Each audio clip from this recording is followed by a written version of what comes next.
Hi, I'm Jon Tsourakis with the Digital Mastermind. You're listening to The Climb. This is where agency owners and leaders tune in to get growth tips and strategies for growing their businesses.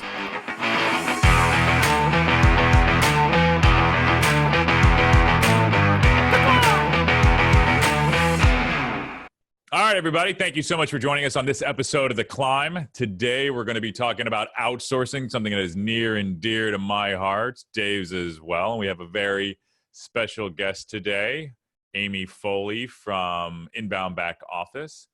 So, Dave, we're an outsourcer, right? Sure. But what are your thoughts on outsourcing? I know we've touched on this a little bit before, but you've kind of talked. There's like some family issue, I believe you had. Your dad had some turmoil with it. Well, I just think when you are a target of your career being outsourced, it puts a different taste in your mouth of what it means to outsource. So, as a developer, our peak career, aspirations came and went, within 10 years because the rise of, this great job just as quickly got shipped overseas. I've always had that bad taste in my mouth, which is why for Ioba, I prided myself on never having to go overseas and still been able to provide, good cost services. But I think there's a difference between onshore and outsource. I know outsource covers it all, but to me, I think there's a big difference between onshore and offshore outsourcing. But that line is that gap is getting smaller and smaller as we go. Smaller and smaller, yeah. Because I think most of the issues were based on cultural differences, right? The way that people manage their work and the way that they communicate with one another. And I believe a lot of those lines have been, would you put it, like, more blurred, if you would say, right? There's companies that are now having a plant from whatever country that they're offshoring to. In this country, they learn all the lingo. That's the person that's interfacing with the American, if you will, and then they're working it back into their production workflow for the other country. But with all that said, I wonder what the coronavirus is going to do to this industry, right? Because we work with companies. We essentially are, we're a strategic partner, a solutionist, back office. Which today, in some respects, we're talking to a competitor, but I don't really believe in competition on those levels. I think there's enough business for all of us to share. But getting back to my point, with coronavirus, all these people are going to be working from home. I think there's going to be more freelancers in the market. I think there's going to be more, how would you say, more outsourcing for companies. They're going to realize, I don't need this office space. I don't even really need these, W-2 employees. I can go ahead and get some 1099s for either the same price or less. You disagree? I don't agree. I think coronavirus is going to bring things back internally more. It could go either way, I guess, but I think companies they have to factor in a global pandemic for their organization, right? So and I mentioned this before, that if you're about to send, let's say, 100 jobs to some foreign, some country, what is their healthcare system like? What about their infrastructure is going to keep your business running?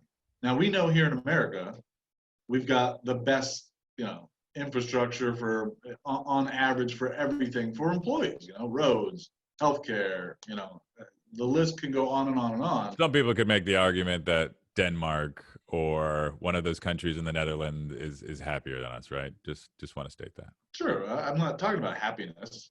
Well, I'm just saying infrastructure-wise and whatnot. I just want to be. But then their tax bracket has to factor into that, and then you have to pay out those taxes for them. And there's lots of. I'm talking about on average. I think your workforce is probably the strongest here in the U.S., and that's reflected by our economy. We're the world's strongest economy by far. Mm-hmm. So that's just your answer right there. It's not really up for debate for anyone out there that thinks they want to debate with some right. But I'm country. not saying necessarily like offshoring. I'm saying just outsourcing to companies in the United States, because I think everybody has realized that this work from home model, and Correct. People are going to realize, like, well, I technically don't have to just work for this company. I can put my resume online. I can still work for other companies. I've proved to myself that I can do this. So you think there's going to be a rise in 1099s? The gig economy is going to grow from based Mm. on this, and I don't see why it wouldn't. I think people are going to be more open to it as well, not having to pull on new staff. Isn't that risky? I mean, your top client comes to you and says, "I need this thing done," and you call your 1099, and they're like, "I'm sorry, I'm on another, project. I can't switch." And you're like, "I Potentially. need And you." this might be a blip. I'm not saying this is a forever change. I Right. think there will be a period of time based on this where people are going to have more confidence based on the way that they work at home. They're either A, going to quit their jobs, or B, take on more work from others where there's going to be some of the 1099. And whether it works or not, I don't know. I just see this is going to be a next step. And it could be Sure. like, yeah, all right, it completely failed. I just think there's a level of control you give up when everything's 1099. Plus, Sure. there's already, going back to the famous story of the Buffalo Bills cheerleaders. They were 1099s, and then they sued and won because there were so many rules put on them that a judge That's ruled that they were ridiculous that they were employees. 1099. They have to show up at the same place 17 days a year. but I'm saying 17 days a year. I think Not for even that. It's 8. yeah, if you're gonna pay somebody $50, because that's what the cheerleaders get paid, right? They get paid like $50. Some of them get paid a Okay. ton. Some of them are volunteer. Which ones get paid a ton? Dallas Cowboys. I mean, that's Okay. yeah, Like what's a ton though? I mean, a ton compared to an NFL player, or a ton compared to No, just the cheerleader making $50? they are the top paid cheerleaders in the NFL because the famous Dallas Cowboys cheerleader calendar.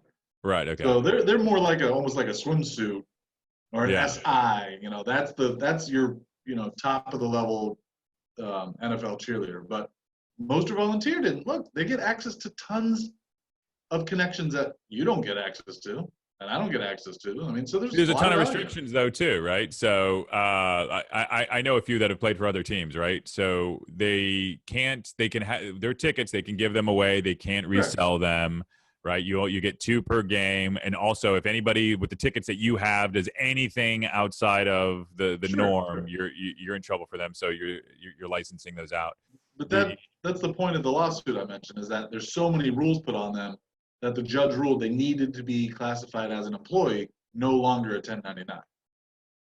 And so bringing it back to the workforces, I mean, if we go out and we add a bunch of 1099s and you're telling them when to clock in, when to do things, that's not a contractor. That's not a professional for hire. That's an employee. And I didn't say it was going to work. No, I know, but I'm just saying, think. Yeah, that's a great point. Yeah. Think through the whole thing. I mean, that's loss of unemployment taxes. That's loss of Social Security tax. I mean, there's a lot of taxes that get paid for employees that if everyone's a gig, then we've got to come up with a new taxing strategy. And well, I believe that's the future as well, though, too. Uber's proved that, because everybody says like, oh, they rage on like what a great thing the gig economy is and all the freedom that it provides, but states hate it. They want nothing to do with it. And then when it comes to an employee, for instance, that's happening right now, there's employees that are starting to file claims that are like PTSD from coronavirus. Right. But also there's none of these gig economy websites are even profitable. I don't believe they're going to be around in 10 years. Like, for example, what? Uber, not profitable. Lyft, not profitable. I mean, none of these, all these food delivery, grab and goes, or whatever they're, the Grub Hubs, Bite Squad, all those, unprofitable. It's all operating on VC and investor capital right now. And they burn money. Just their burn rate is so high. They are just praying. I mean, for them to survive, for this gig economy to survive, either we're going to have to start paying a lot more for taxi rides, or drivers are going to have to start getting paid way less, or we're going to start doubling the cost of our food for delivery. Which is ridiculous. Like, I'll pick it up. So the other day I saved $15 picking up some burritos. It's ridiculous for me to pay an extra $15 on $30 for premium Doritos on it's $45. It's like, come on, and I also want to tip the company. I don't want to just create a job for somebody driving. And granted, I get it, but where you got to be sure that you're not tipping the company and not tipping the driver, because sometimes they kind of screw you up with where those fields go. Yeah, yeah. If it's 50% of my meal, I'll go pick it up. Right. So but there's been plenty of companies throughout history, right, that were unprofitable for a long period of time. Amazon, I think, is a great example of that. You have Facebook, Sure. it was another great example of that. So do you have an example based on that where there was a company that, or an industry that a ton of people were pouring VC funding in that didn't work? I can't think of one. That's where I believe that it would fail, but then again, it's like, well, I don't know. I don't have any context of reference. Yeah, but I think if you really dug into Amazon's numbers as they emerged at a profitability, their prices aren't dramatically lower than, like 8 years ago, everybody's like, oh, check Amazon, it's so much cheaper. Now the prices, I mean, you can, Walmart.com, there's Yep. tons of other retailers that are matching Amazon right now. And some people like Nike aren't even selling on Amazon anymore. So, I mean, once they finally said, all right, it's time to become profitable because shareholders are demanding it, that changed.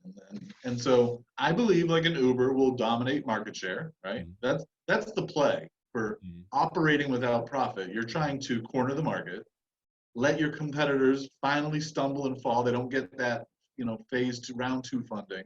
Now you're the only player. What's next? What is the next step when you are the only player left? Prices go up Yeah, absolutely. every Yeah, time. and that's where I think it will become profitable, and it's a game of attrition, like who can survive Like the longest. we have right now an employee that for about the last year, I think we might have a couple that chose Uber every day to get to work over buying a car because it was cheaper than paying the payment on a car. In year two, he totaled it up and he was paying over $750 a month. Well, right. I mean, So year one, it was around $200 a month. Year two became 750. So just in that amount of time, they raised their prices yeah. based on employees, their employees, their 1099s complaining that they weren't getting paid enough. And so now you also have laws in California where the gig economy law was passed that you can only do 30 gigs in a calendar year for a company, and if you do more, you have to be considered an employee. So California is already ahead of that, saying, I mean, if you're trying to get employees and pay them and treat them as contractors, well, the government's coming in, and they're not going to allow that That's anymore. So exactly I what I'm mean, saying. So it's only a yeah. matter of time before that changes. And that's So, crazy because that law actually impacted freelance copywriters and journalists that are kind of freelance, and they now can only submit a max of 30 articles or blog posts or content to one company in a calendar year. So yeah, but that's I think the good side of that though is that those people should be setting up themselves as their own companies, especially in California, sure, where they're corp to being, corp. yeah, where it looks, yeah, I mean their tax rate, if as them personally, is substantially more than if they were a company, Right. providing them more write-offs. So Yes. hopefully it didn't just force them into being an employee. They were smart enough to start their The own system is firm. designed to maximize government tax. So yeah, you can avoid that law if you double tax as a corp to corp. Right. Yeah. Yeah. Just got to pay off the man. Yeah, the man's not going to. California functions as its like a separate company and country anyway. Yeah. So never Well, it friend. is like the fifth largest economy on its own in the world. That's incredible. That's insane. It is. Yeah. Well, and as far as outsourcing goes, we actually have some clients in California. Yeah. So think about this. I mean, so bringing it back to outsourcing, I mean, you're talking about California's Jacksonville, Florida is like London outsourcing to Belarus. It's like geographically similar to that far apart, Mhm. and cost of living that different. So I'd say about 120,000 in California is about 50,000 in Jacksonville. less than, yeah, more than double. Hmm. That's pretty Yeah. extreme. So I call us, here in Florida, and especially Northeast Florida, the last stop before you go over seas, because for New York City, for San Francisco, Los Angeles, like we look like a tremendous value to Well, those and to companies. that too, a lot of people, and full disclosure, I've even looked at rates for outsourcing because I was thinking like, okay, how could we add that to what we have from a cost perspective?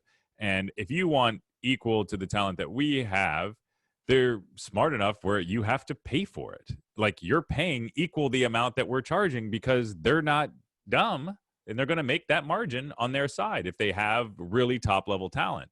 I believe the days of finding something that's super cheap where they can do a ton of work is very limited, and it's going to continually erode because if they're as good as they are to do the work, are you think they are just you're going to find some unicorn or some magic where they're also dumb enough not to charge you top dollar and you're the exception?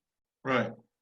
There's also, in the 2000s, like after the com crash and all that, and these companies were coming, there was a big move to reduce your salary expense and increase your capital expenditure. And when you outsourced to another company for whatever it was, development or any kind of tech work, that expense got marked down as capital expenditure, not salary. And purely from a Wall Street perspective, your balance sheet looked better, which created more investment and a higher stock price and all that stuff. So, the system was incentivizing you to outsource, find an outsource partner, get rid of shed staff, and then just find partners. I think that's Gone changing away. course. Yeah. Well, it's gone away. I've even said it like, hey, we're a capital expenditure in a sales process for a salary. It's like, what does that matter? So what? Yeah. Yeah, it's like, okay, all right. So we're gonna go ahead and move on, and I'm gonna show you this. It's because the crash, after the crash, everyone was trying to get back to those valuations, and it's impossible to go. The unicorns are getting rarer and rarer. Well, and to that, that's what I'm saying. Something that works for a short amount of time. Like I'm saying, I see it. There's going to be a spike in the gig economy, and we're going to see where that goes. Is exactly where you have the situation with the capital expenditure side. These are small things, and I think it's silly for entrepreneurs and business owners to think this is going to be the way it's going to be forever. Right. There's so few things that have ever happened that way. Alcohol. What's that? Alcohol. You were talking about. No, that's the only business that it's going to stay. Just like the last couple episodes. But alcohol, what about in the 1920s, right? Where they like, oh, this is going to be here forever, and now it's illegal. It's prohibition. Only this country. Remember, you were talking to that guy. Exactly. He plans in decades. You're right. Yeah. So, what tech company plans in decades? There's a great quote by Jay Shiat, from the Shiat Day. He's passed. And he was being interviewed, and one of the people that was interviewing for the job said, "What does your 5-year plan look like?" He's like, 5 years, kid. He's like, "This is a 2-week business." And it's like, yeah, I don't believe the guy got the job, but it's true. Yeah, if you're looking 5 years out, which I think is good, and I've talked about that before. A lot of European older companies do that.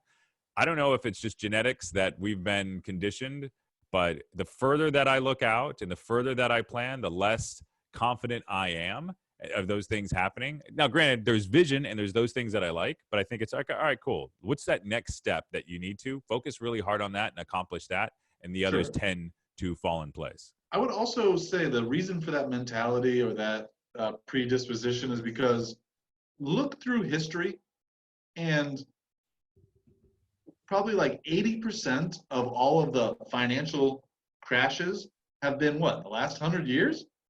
Prior to that, I remember hearing about the Dutch tulip crash, There's that, yeah.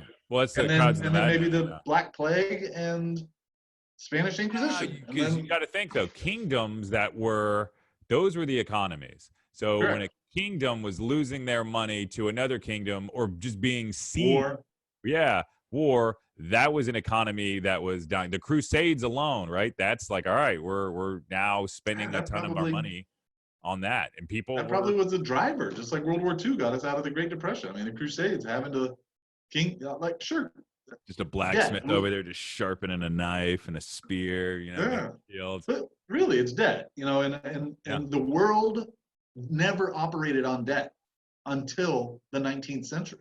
Mm-hmm. Debt creates crashes because that valuation of the debt all of a sudden changes, and you're like, whoa, I don't have any value here anymore.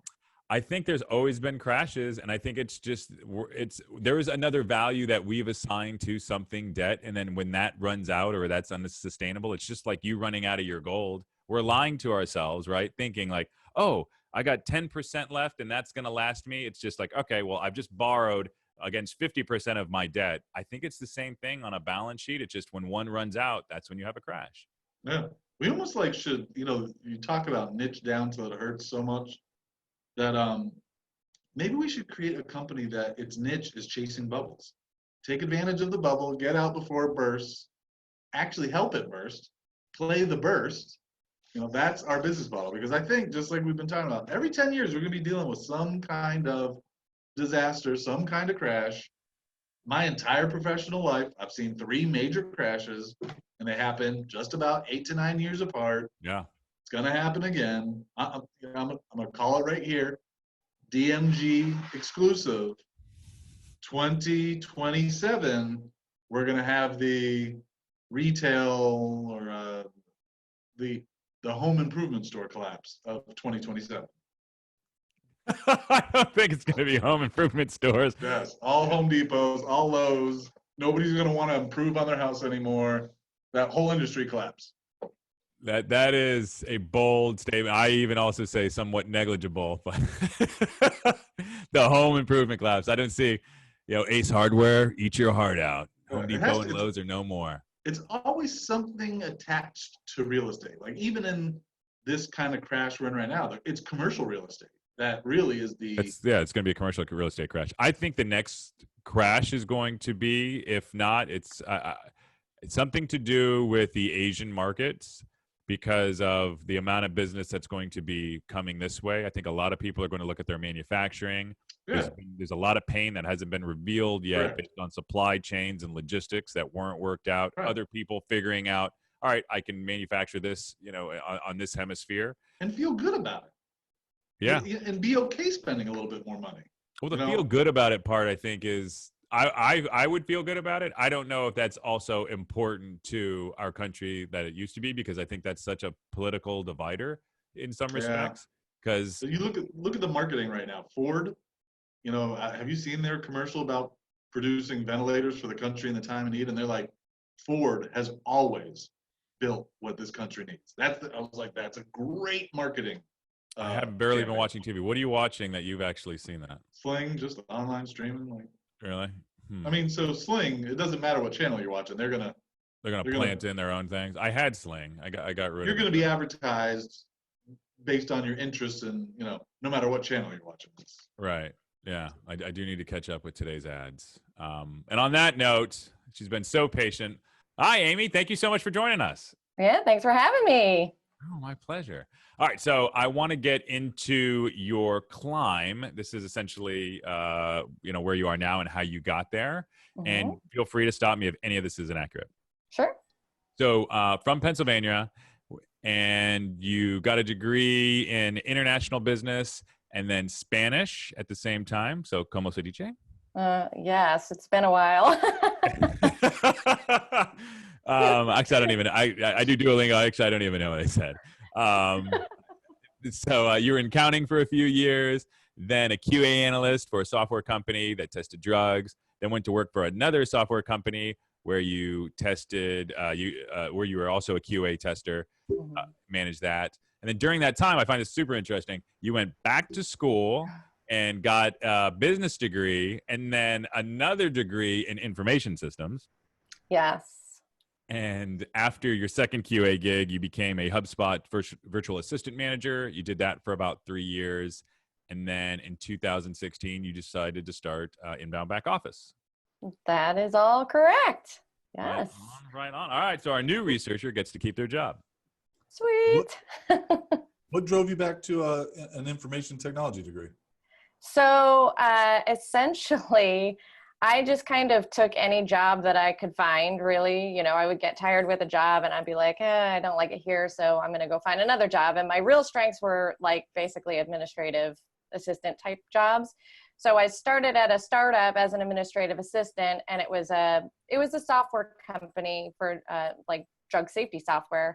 and they didn't have a software tester. So they just started giving me things to test. And so I was like, oh, this is pretty cool. So they actually kind of dangled a promotion in front of me. So I went back to school to get my master's degree in information systems. And then they just wanted me to do both jobs and pay me the same. So I was like, no, thanks. Right. So, but they couldn't take the degree away. So yeah, that's true, right? definitely a learning experience for me. What I also find interesting about your climb is you just mentioned administrative. So it's as if I suspect you're a highly organized and detailed person. Would I be accurate in saying that? 100%. I am the most type A person you will ever meet. And you can, I don't know about grammar. It's like you can spot like a typo, from a mile away. I can, yes. I mean, I'm kind of now at this point with the team the way it is, I don't really do a lot of the client work. So I'm a little out of practice, but I'm sure I could jump back in. But the organization has never left. Like, I would argue that I'm probably more organized now than ever. Oh, right on, right on. Yeah. All right. So everyone has some tools in their climb, the personal ones that you use. So are you PC or Mac? Mac. All right. I used to be PC until like I was working from home and literally like my PC died. And I was like, I need to work today. So I didn't know what I was doing. I literally went to Best Buy and I was like, you know what? People never seem to have problems with Macs. I'm just going to do it. And I have had the same Mac for years. I think lots of people have made that same decision as myself. It makes Dave cringe because he is hard struck on being a PC guy, but I am too a Mac person. I mean, most people you're either in one camp or the other. There's really no middle ground. Yeah, but we have better tents over in the Mac side That's in our true. camps. I just don't value brand as much as people do. Like, I'm not in love with the Apple brand. I don't care. I want value. Mm-hmm. Give me the power to do what I need to do at $1,000 less. I'm gonna pick that every time. All right. So jumping over to email. So are you Office 365, Gmail, something else? Oh, Google all the way. We've only had one guest, I believe we're on 18 now, 17 or 18. That was Office 365. Oh, that hurts my heart. I can't even. Like when I was virtual assisting, anybody who I'd have to manage their email who is on Office 365, I was just like, oh, I feel like I should be charging you double because it's just gonna be much more complicated. I agree. Yeah, Outlook, is not a friend of mine. But what about note taking? What do you take for notes? Like, how do you do note taking? I usually do my note taking in Google Docs. Okay. All right. So were you ever an Evernote user? I was a long time ago, but it was kind of clunky. So Google Docs just seemed a little more streamlined. And every once in a while, I'll actually pull out an actual notebook and use a pen. Oh, yeah. I think I'm one of the last Evernote users. I use a pad and paper when I write. Yeah. And then last question on the tool side of things. What is the most used app on your phone?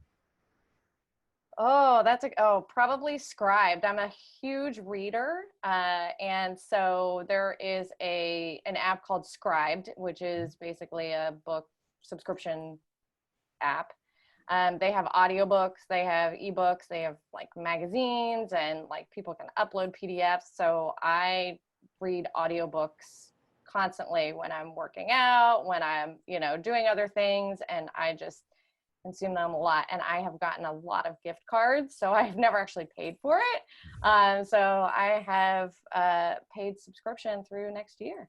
Right on. Who has the best narration voice in any of the audiobooks that you've read? My favorites have been Gary Vee and Michelle Obama. Mm-hmm. Really? Gary Vee and Michelle Obama. All right. Yes. Right on. Mm-hmm. And it was the book Becoming Michelle? Yes. Right yes. on. I saw that at somebody's bookshelf the other day. Yes, it's an amazing book. I actually want to read it again.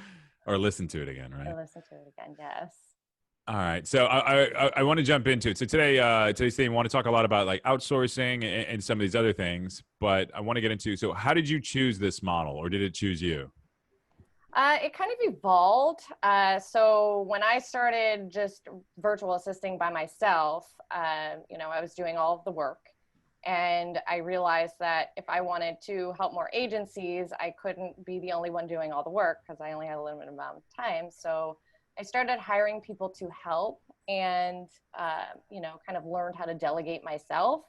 And then it just kind of evolved because then we got too busy and then we needed more help. And then that's when I enlisted Michael Reynolds' help because he knows how to run a team and how to do things like payroll and taxes. And I was just paying people through PayPal and not very legit. And so he kind of came in and took care of all of that side. And then I was still managing the team, and it just kind of evolved that way. And I was like, I don't want to do the work anymore. So, and I don't want to be a middleman because I realized that kind of being a middleman or like a project manager, things get lost in translation. Mm-hmm. So we were like, well, let's try having our people work directly with the clients for that service and see how it works. And, we found that as long as we have the right people in place, that will work. But it does not work if you don't have people who are good at interacting with the clients and also doing their job. How do you test that? Like whether people are good at interacting with clients and whatnot? Because we have some team members that we like, we will not have them interact with clients. They're amazing at what they do, but we have somebody else do the interactions. Yeah, it's very challenging, especially in areas like development where they're kind of their own special breed where they just are like, I just want to code, I don't want to people, I just want to code. But there are some out there and it's just basically, we've just tightened up our hiring process and, we have multiple people in interviews who can pick out different things and different personality traits and, people who know our clients really well and they'll be like, yeah, that person's not going to work. They might be really good at what they do, but they are not going to be able to interact with the clients in a way that we need them to. So, we just have to get really strict about hiring, which is why I'm not in the hiring process I'm not in the interview process. Like I'll go through the resumes and I'll pick out the ones that I think are strong. And then, somebody else on the team does all of the interviewing because I am not good at that. And I totally own that. It's fine. Is it just that you're softy or? Yeah, like it's really easy to sell me, and that's essentially you have a what no solicitation sign on your door, huh? Yes. I'm like, okay, like I give people the benefit of the doubt and I'm just like, oh yeah. And they can get me all fired up and then they start and then they are just duds. And I'm like, man, that stinks. So I've been there too, where you just like, all right, you know what? I'm going to give them a chance, and it's just like, why do I think that I am the exception here? Like there's nothing. Yeah. You go over to somebody else that's cold or like an axe, like, no, they're a loser. We're not hiring them. Like, okay. Yes, right. Exactly. And I realized real quick that that's what we needed. So you have an axe man or woman. Yes. Yes. So do you have like a grading system? It's interesting because usually as a parent, I'm hardcore. Like the rule is the rule. And if you're not gonna, abide by the rule, then you're going to get the consequence. And there's no amount of crying that's going to, sway me. But for some reason, when I'm hiring, like, I just don't have that ability. But I think the important thing is if you know that, right? And you've obviously delegated that, which I think is really good leadership. So you have your hiring. Well, like, what tools do you use to manage these people? Because outsourcing is one thing, right? We're also in some respects considered people outsource a lot of business to us, but also now that there's more remote working and you have a very distributed model, can you kind of tell me what that looks like? Yeah. So we have 61 team members right now, and we are all across the US. So essentially we use Slack as our, virtual office space.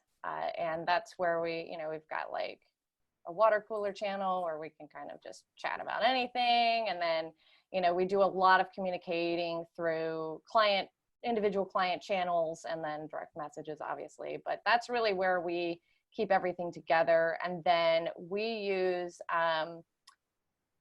ClickUp. A lot of our team members will use ClickUp to manage their own tasks. but like we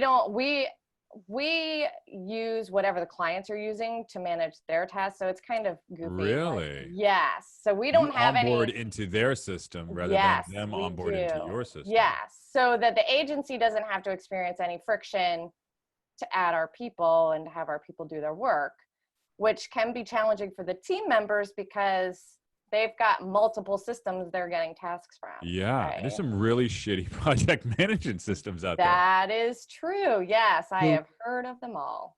Are you asking them to do double time management then? Because they have to probably put their time into the client system. And then how do you know how many hours they're billing in all these disparate systems? Right. So most of our clients, they don't require us to put time into their system. So Okay. we have an internal system. We use Harvest, and Right. our team just runs timers. But there are a couple who want it in theirs too. And most of the time, they'll just run their timers in ours and then just go pop the time into the other one. A lot of times, there are also software integrations that will kind of marry the two, Sure. like Harvest into ClickUp or whatever it is. So that's helpful, but we have found that sometimes they don't always match. And then, our operations manager has to go through and find the discrepancies and make them match. So there are some challenges for sure. So what does the QA look like, since you have a ton of that in your background, of course, with this? Like, is it just client feedback loop? Like, is whether it's done or it's not? So that is a huge part of it. We kind of coach our clients on the front end to we need the feedback. We need the feedback. Like, if you're not getting what you need to let us know so that we can fix it. But there's also, a lot of times our team members are working together with a client. So, we kind of have internal kind of QA measures where somebody's like, hey, this person's not pulling their weight. And we can see all the conversations. Like, I'm in every client Slack channel. So if they're, even if internally they're communicating and someone's not responding, like, I see that right away. And I'm like, hey, what's going on?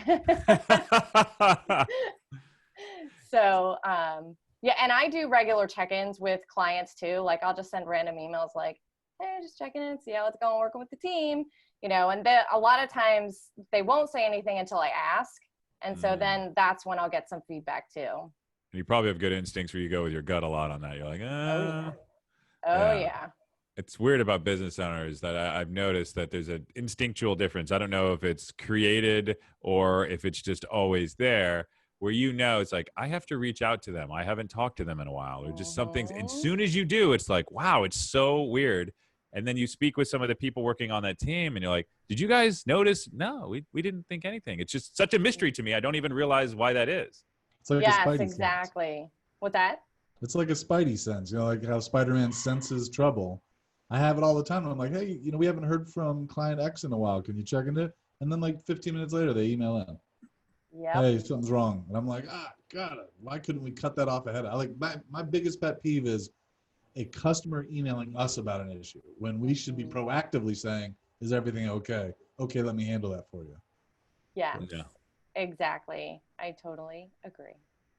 So what about like culture, right? So how difficult is it to make sure that, because it seems like they're being indoctrinated in some respects to clients' culture, right? And full disclosure, we've had employees that we had as, I don't want to say plants. Plants makes them sound like they're a mole and something nefarious, but they weren't. But they were planted at the client's office, and then we worked out an arrangement where the client went ahead and just hired them, and we realized we're not in a staffing model, so to speak. So with that backstory there, what is it like to have your culture versus them being indoctrinated to your client's culture? It's very interesting because some clients are very much like they very much treat our team like it's their team. And then other clients are more treating it like they're just a freelancer, where they're just, assigning work and they're just over there and we're over here. So I would imagine that it's very challenging for them if they don't have that kind of like, compartmentalized kind of mindset. Whereas like when I had many virtual assistant clients myself, like I experienced that too. Like I have one virtual assistant client who I still have to this day, who is amazing and has always treated me like I was sitting right there in our office all the time. And then I had others who just treated me like a freelancer and like I was just dispensable and, you know, you're just here to do work. And it can be hard, but, you know, I mean, at the end of the day, I think our team just realizes that, you know, we just want to help these people and whatever way that they need the help, whether it's, you know, including them in their culture or not, then we're going to adapt to that. So they've gotten very adaptable. Have you, so when you say that, what I imagine is treating like a freelancer is somebody that is not using any pleasantries in their email. Do this, do that. Why is this wrong? You know, where they're just removing all that. Am I accurate in saying that? Sometimes. I mean, I would say overall everybody's at least polite, but I mean, it's not like we have some clients who put our team members on their website. Like oh, they're wow. part of the team. Yes. And they'll have like our team members interacting with their end clients, obviously with an email address at their domain. So it's fully white labeled. Yeah. But I mean, they are really indoctrinating them into their business. Yeah. And then other clients are more just like, you know, assigning a task and just giving the details. And that's the extent of the conversation. Yeah. Interesting. So with that, what is your culture like if there's so much in their culture? You know what I mean? Is that? Yeah, it's very different than I'd say like a tight-knit agency. Like I'm thinking of Michael's agency when he had it, and how tight-knit they were. Yeah. Even though they were, you know, a lot of times they worked remote. I mean, they had an office, but they weren't always in Right. it. For our listeners, it was SpinWeb. It was in Yeah. Indianapolis, and it was purchased by Michael and Nicole Rose that now have Mojo, and it was merged into their agency. Yes. And to my knowledge, all of the SpinWeb folks are still there. Yeah.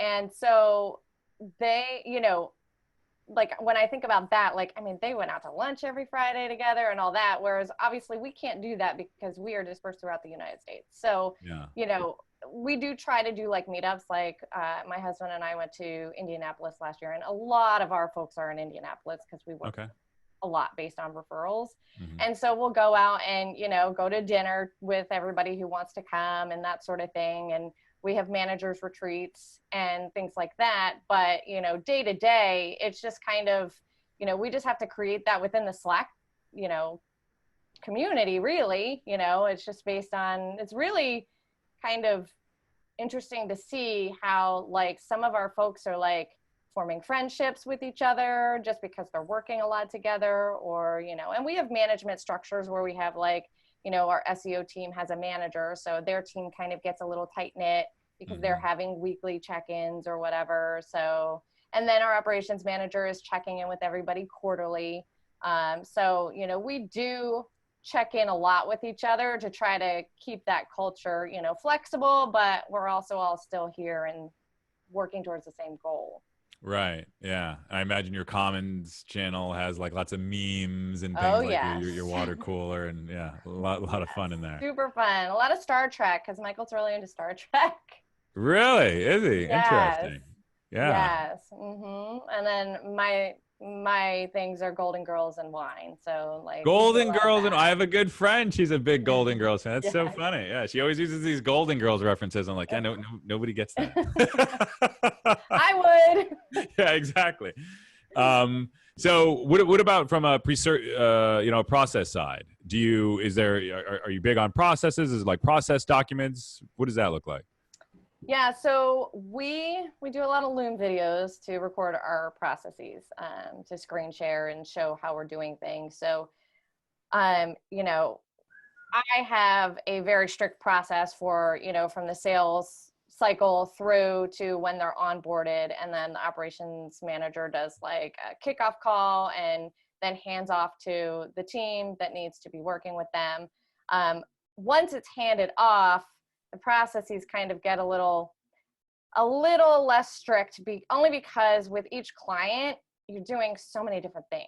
Like, Right. You're evolving and adapting to what they Exactly. want and how they want it. Yes, exactly. So what we have done is, everybody is kind of responsible for documenting the processes with each client on what they're doing. So as they're working, they're doing a Loom video showing how they're doing it. And then we just keep that on file. And that helps with, if somebody leaves, we have all of that documentation so that it's kind of less friction when somebody else needs to come on board and work with that client on those tasks. Or, if a client isn't happy with somebody or something for whatever reason, we can switch them out to somebody else. And then we don't have to reinvent the wheel and have the client spend all this time retraining someone on their processes. So far it's worked pretty well. Yeah, no, I always find it interesting how different companies train and manage. There's some companies, I think it's Netflix, right? They just have a cultural HR like slide deck that's like 160 something slides, and they have no processes, right? It's just, Wow. yeah, you can look into this. They've Reed Hastings and I can't remember her name. She's a fantastic HR mind. Put this together, and it's their belief that if they're not hiring people to do things a specific way, because he apparently hired a bunch of people at a former company, wrote everything down in a process, and then nobody was thinking for themselves, and it was a horrible thing. Which there's arguments on both sides, right? Yeah, We've seen absolutely. also, I can see both sides of that. yeah. So I think it just depends on your culture, Mhm. how you're going to run your company. We've since actually episode 4, the friend Gabe Schulin, he built another agency, and it was very process centric.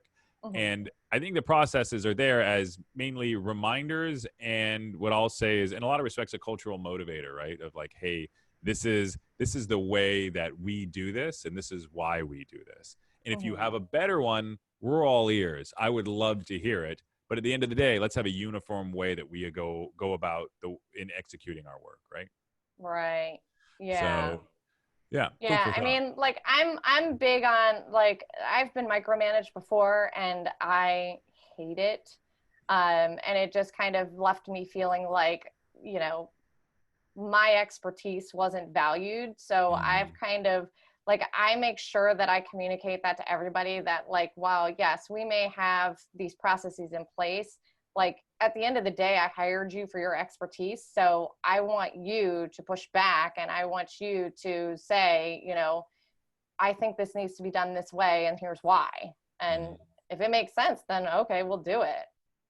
Yeah, and you also probably have, and I would say this would go for Netflix or any of these companies, like unwritten processes. So, which we actually started writing down. So we had another. We interviewed somebody else, and they said like, yeah, we actually write what email is used for versus what Slack is used for. It's like, wow, what a simple thing, right? Like, But I'll bet you it helps, because I've actually been considering that, because I get way too many emails and I'm like, exactly. I should write one about what meetings should be used for Yeah. Like and what EOS is could be really an big on that, email. right? Yeah. So like the whole EOS thing is like, I don't know what it's called, like the 5-minute meeting or the fantastic meeting or something. They have like a Oh, whole okay. protocol and reason for it. And we don't follow that, but I've heard that. And I think it's my belief every company runs differently, long as they all get the results that they want, right? Their defined achievement or success. But I find it interesting that you're kind of like on that evolving process as we are as well. Absolutely. Yeah. Michael and I are all about, constant improvement. And I have no problems with if someone telling me that I'm doing something in a very inefficient way and telling me a better way to do it. Like, I want to do it better. Yeah, I think it's funny when the employees call me out based on process. They're like, yeah, I would love actually, that. like, Yeah. oh, interesting, yeah. Yeah. Then the rebel in me is like, oh, how can I make this a better process so I can counter? But I'm like, no, this is what we want. We want them going in Exactly. the best way possible. But okay, so all of your 61 people are distributed throughout the United States, right? Mhm. Why have you not gone into foreign countries? One, time zones. Okay. We like to make sure that we are, kind of reining that in at least a little bit. Also, because what I have found in talking to agencies is that a lot of times they have had bad experiences with hiring virtual assistants and other help from other countries, whether it be because of communication issues or they're just not, they don't have that critical thinking piece where they're thinking like, a business owner when they're, performing tasks. So, and also because we don't want to deal with paying people because everybody's an employee. They're not contractors. They're all good point. W-2 employees. So it was much cleaner on that side of things too. Yeah, because the top of the show, Dave and I were talking about the cultural differences, right? So you have that not only with time zone, not even consider time zone. Time zone's a pain in the ass as well. It is. And I know there's some that'll work on the same time zone, supposedly, but how miserable of a life is that? It's like, oh, yeah, I work the shift from 6 p.m. in my country until 2 a.m. Like, oh, yeah, how's your home life? Right. Well, and the thing is that the way we're set up, like we employ a lot of like stay-at-home parents. Oh, cool. Obviously right now everybody's staying home, but in normal times, right, exactly. But so a lot of times their hours aren't necessarily going to be all during business hours, regardless of their time zone. A lot of times, like we have a lot of people who work like 11 o'clock, 12 o'clock at night, just because that's when they want to work. And, they're done doing the kid thing and that's when their time to work is and focus. So that's kind of why we don't really hold people to specific hours. It's just kind of like, as long as you hit client deadlines and the clients are happy, I don't care when you work. I don't care where you work. I don't care when you work, as long as the work is getting done. Got it. So they're all salary.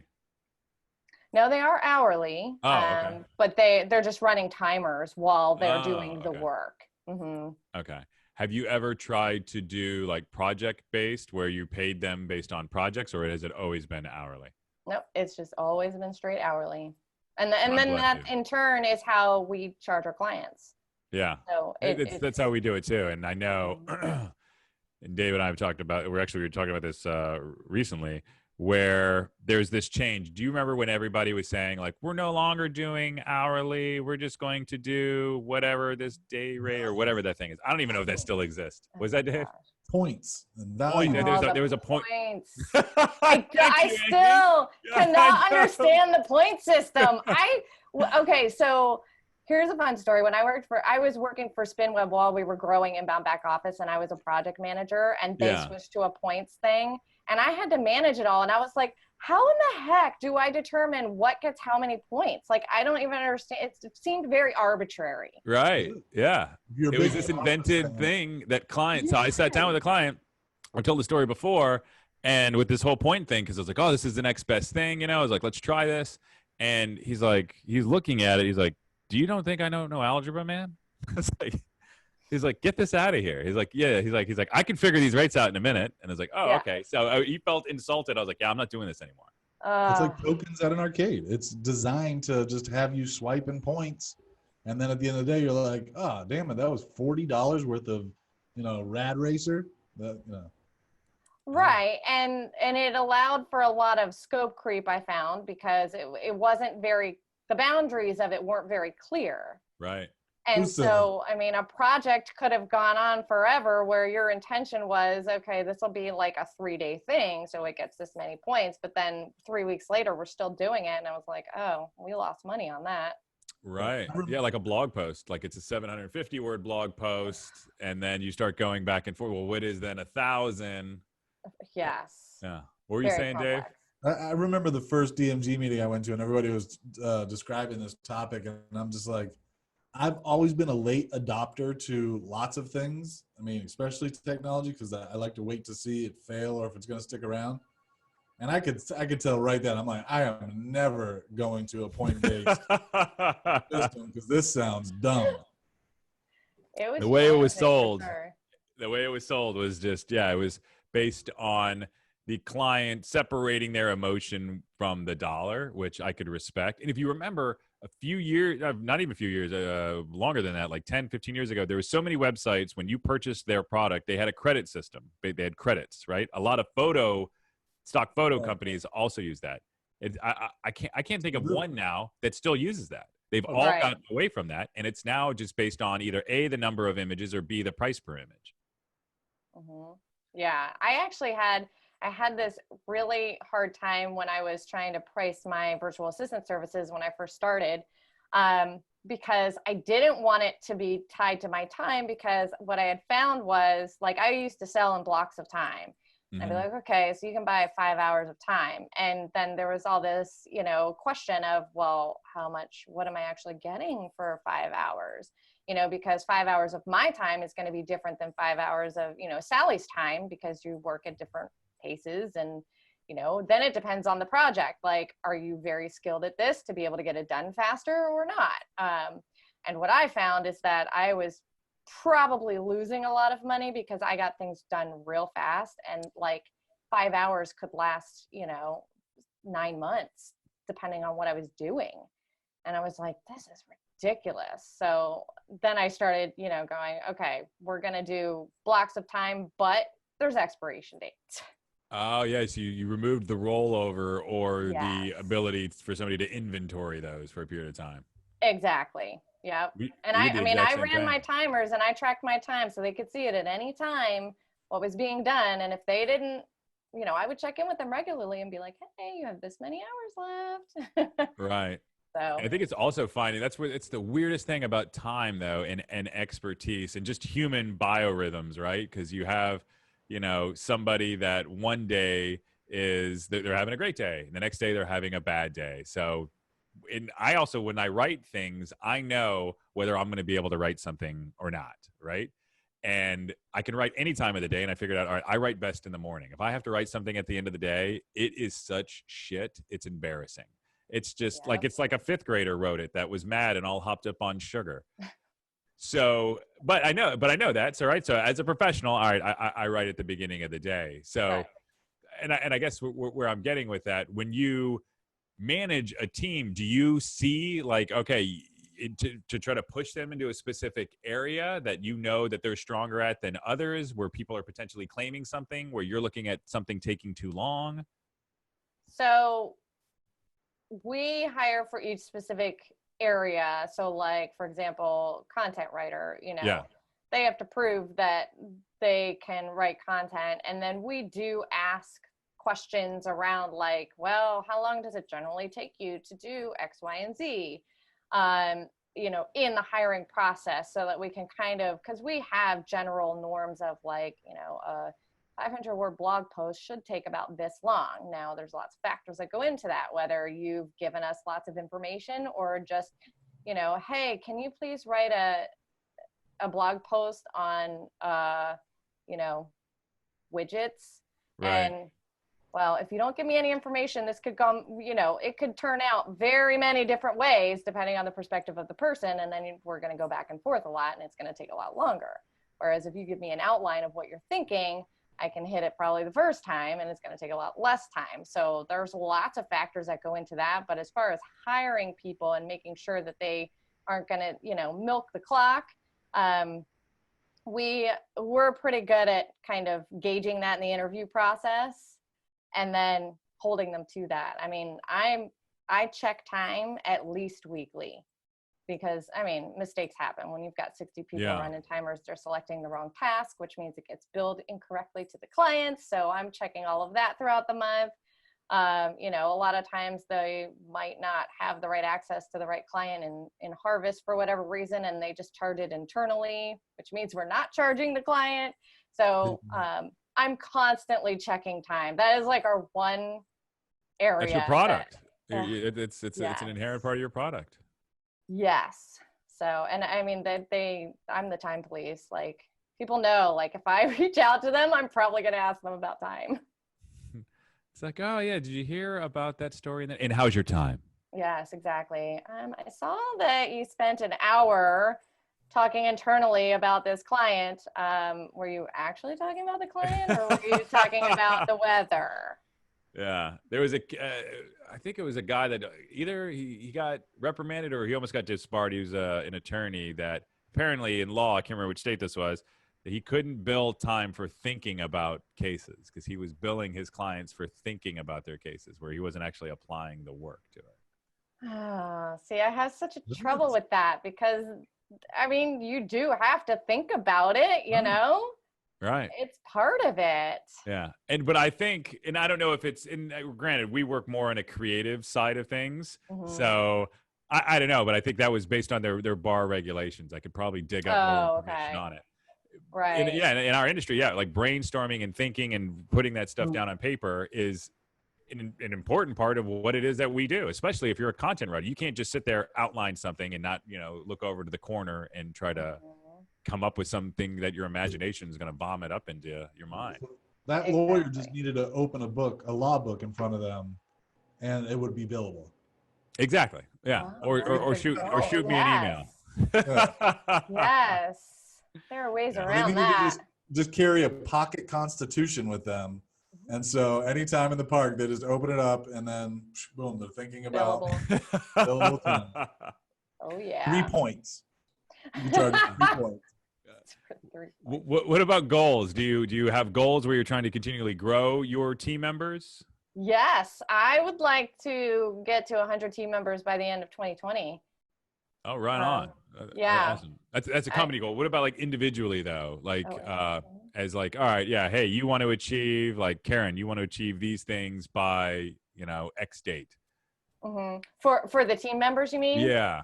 Yeah, so we created a kind of, as we grew, we realized we needed this kind of an evaluation kind of rubric, where we kind of, go give them feedback on how they're performing so that they know. And then, Nikki usually does it, our operations manager. She kind of goes over that with the service area manager, and they kind of develop goals with the employee together. Like, hey, I'd like to see you, interact more with the IBO team on Slack, or I'd like to see you, be able to take on more client work, or whatever it is. Got it. Mm-hmm. And then, so you work with a ton of agencies. What is the biggest biggest mistake you see so many agencies making? Not communicating. I'm like huge on communication. Like, if everybody would just clearly communicate, I feel like it would solve 99% of the problems. But what I find is that, like, a client will, assign a task to somebody, and then they haven't given all the information, or it's a little unclear. So then, our team goes, okay, well, I think I know what they mean. So they'll go do something, and then they'll come back, and it's not what the client actually expected because they weren't clear in the beginning. And then they get upset, and then they're upset that they got charged time for it. So, communication is really where I see a lot of the breakdown happen. And they just hold back? Yeah, they don't, like, they'll just get mad and not say anything, and then just not come back to us for anything again. And then we never know, like, what the heck just happened? Right. Like, It seems like a stunted way to operate your business. Yes. And I think sometimes it happens in the very beginning, where they're not really sure what to expect from our team, and they think that that's like, oh, but no, just their business. It's a stunted way. Like, I can't imagine, like, that's, because Right. everybody says communication is key for growth and everything, just everything in life, right? You want a happy marriage. Well, all right, communicate. You want great relationships, communicate. Yes. I think a lot of times they have this, like, well, you should be able to read my mind, and, Yeah. we just can't. What do you see a lot of the most successful agencies doing, other than hiring you, of course? Of course. So a lot of them are niching themselves. I found that a lot are the ones who, work in a certain industry, or only with a certain industry, or only provide certain services, seem to do better, which sounds counterintuitive, because you'd think if you're narrowing, the industries that you're working with, or the, services you're offering, you would think that there would be less opportunity. But really, I've seen that clients will pay more for your expertise in those areas. Yeah, I agree. And there's a lot of people that there's like the Blair Ends thing, win without pitching. It's based on that specialty in that niching.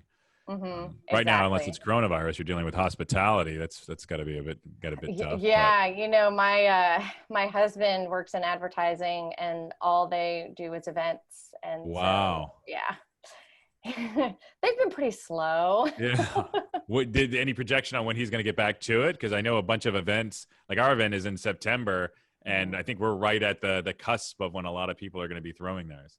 Yeah, I think so. For the last probably month, he's been real slow. Well, at the beginning of this, he was pretty busy with people canceling events.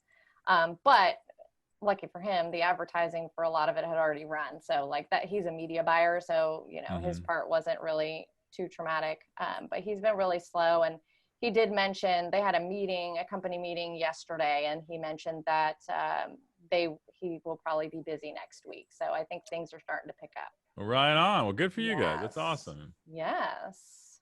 All right. So, is there anything I haven't asked that you're like, hey, you should have talked about this?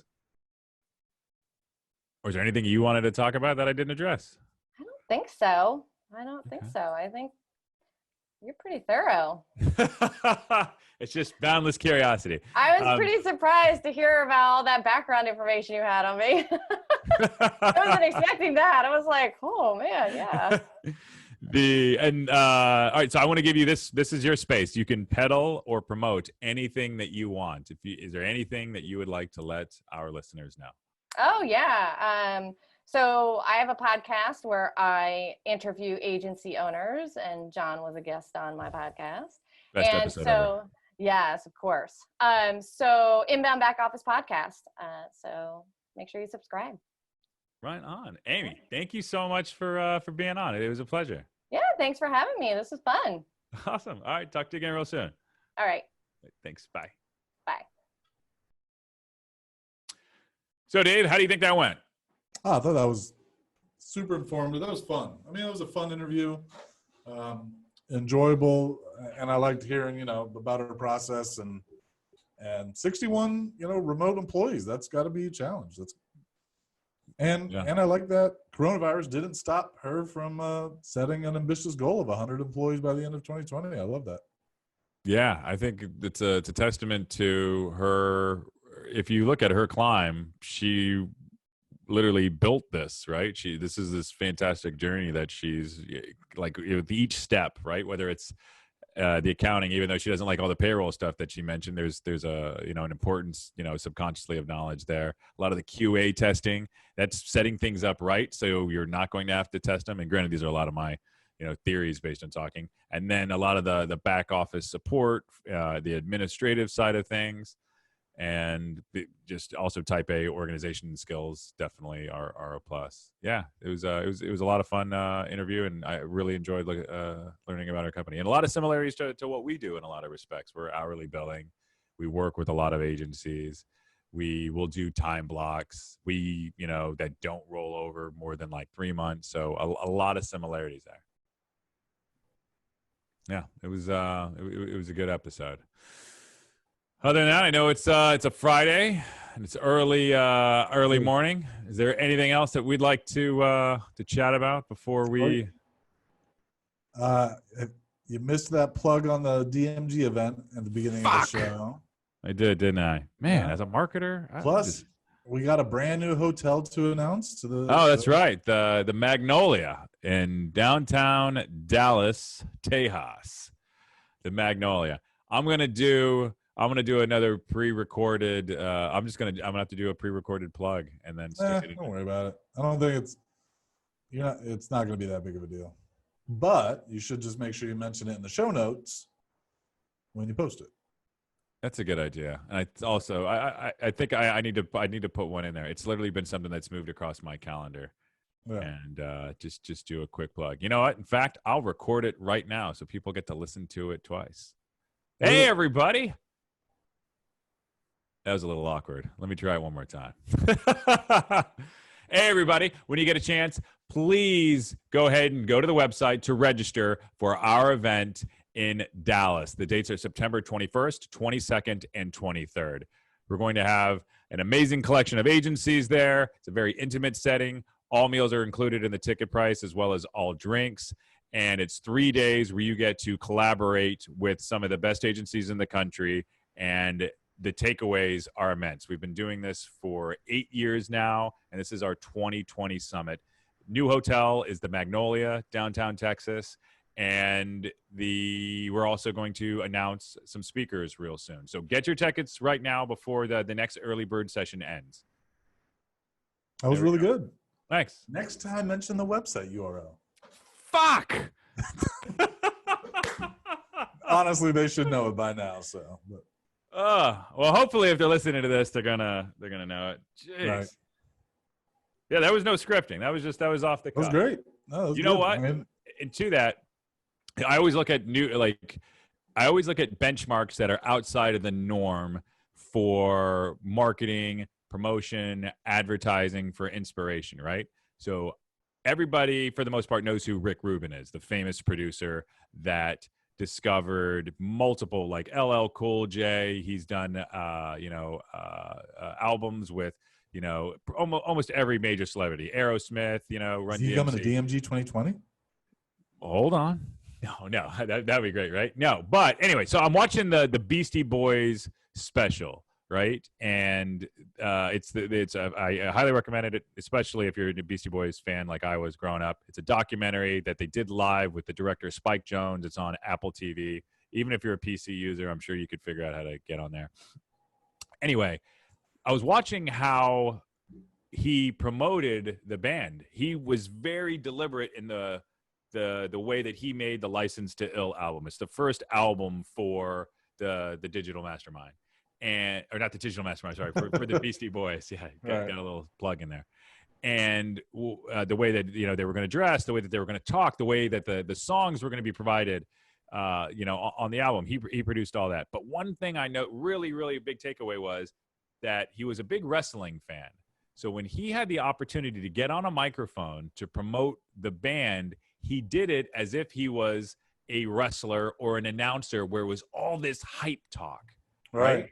I've never been a wrestling fan. I thought it's been the most, even as a kid, I thought it was ridiculous. Like, oh yeah, I'm just going to get all oiled up and then play like soap opera with my buddies while we roll around on the ground. I was like, no, granted, I liked boxing and all these other very physical sports and football. It just wasn't my thing. It was just too make-believe. Anyway, I know my brothers were wrestling fans. So if you're a wrestling fan, right on for you. But the big takeaway there is, like, now I'm going back and studying these wrestling, pitches, promoters, and saying, like, all right, well, what are those takeaways there, right? Because the way that I saw him do it in that was fantastic, man. And you got to think that one clip that they had, that was something in his toolbox for his climb that he's used time and time again.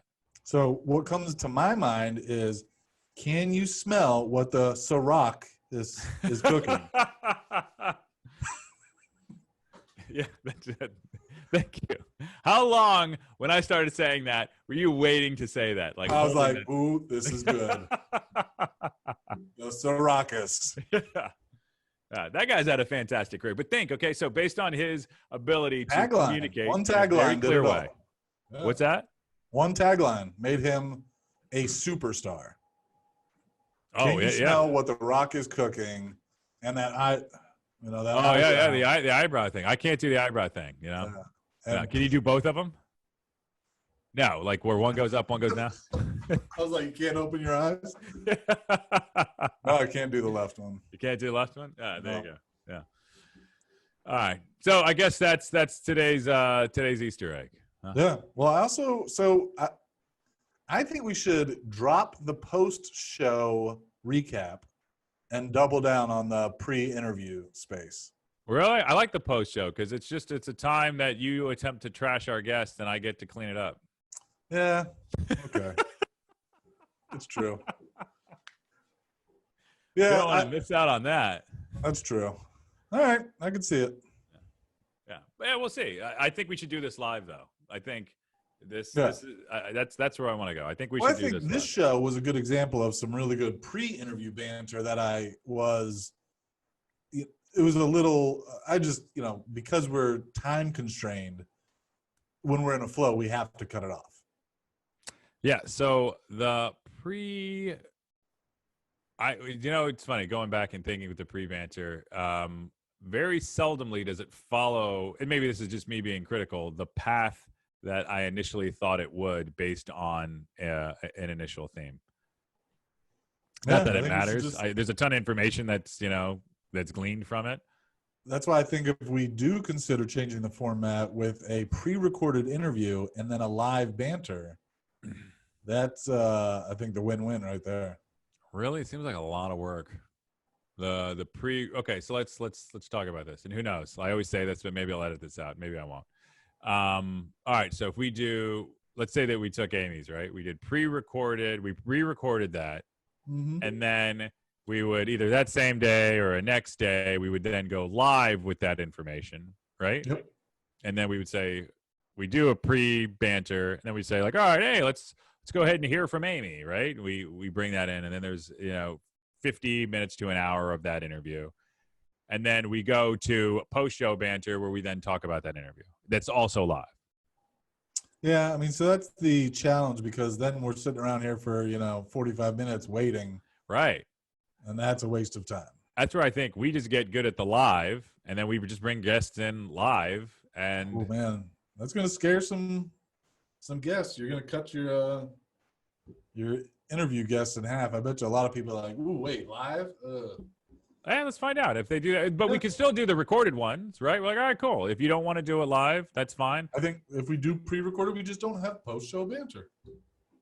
Pre-recorded. Okay, yeah, there's that. That's true, yeah, because we just do the we do the recorded, but then we still got to time. It's still a ton. Yeah, exactly. That's where I want it to be as frictionless as possible for us to be able to provide amazing content to the best listeners on the planet. When does that start? Which part? The best listeners? Providing the best content. I know what you meant. Yeah. Well, hey, we're working on it. We're building up. We're building up. Should this be the end of the season, and then we do a season 2 with? I think we do season 2 with the new format. We try it live. It could be a short season too. We could be like, yeah, this didn't work. If we do a season finale is just pure recap, no guests, and we just kind of do show notes, talk about each show we did and the guests. Season finale. And I think that'd be great. So I'm wondering, what episode is this? Episode 18? 18. Wow, that's a lot. That's a lot of time. So episode 19 would be the recap. I feel so weird to should go to 20. Should push it to 20. Yeah, okay. Get one more guest. One more guest. What if I was a guest? I would love that. I don't think that's going to happen. I'll interview. Let me interview you. Yeah. You would work your ass off coming up with those questions. Yes, I would. No, I think. You know what? It's like a speed limit in one of those neighborhoods. Like it's why when don't it's you like go get Jeff Klein? 9 miles. Final interview. Fine. Yeah. That's true. We could do Jeffy Pants.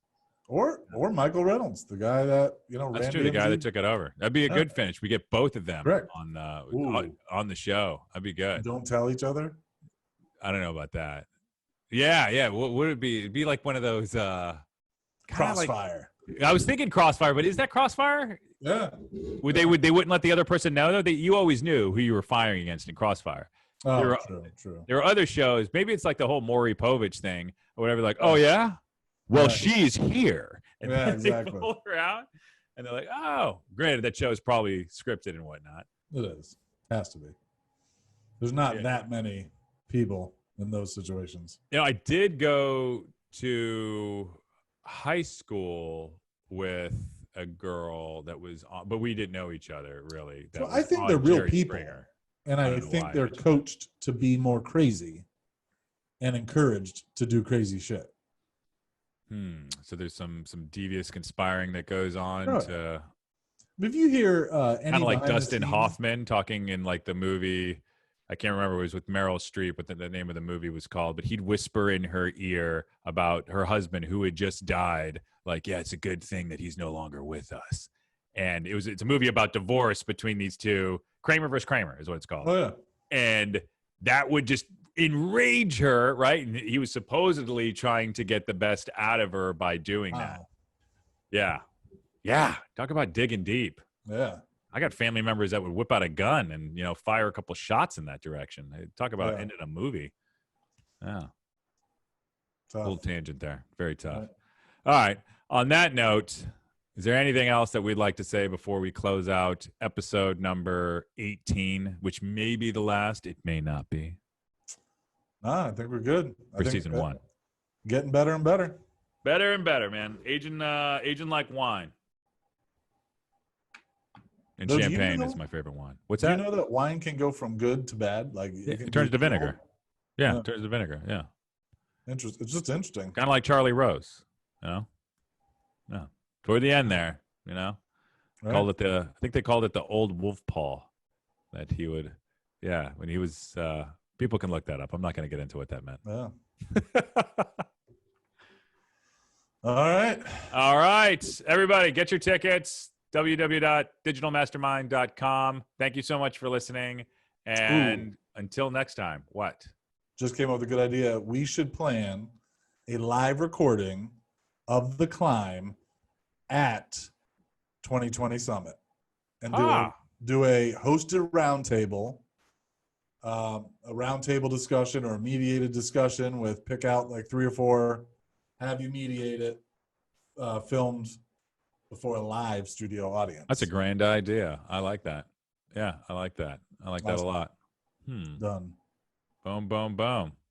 All right, cool. So your Easter egg is whoever emails John gets to be, and you bought your ticket. You're going to be on that panel.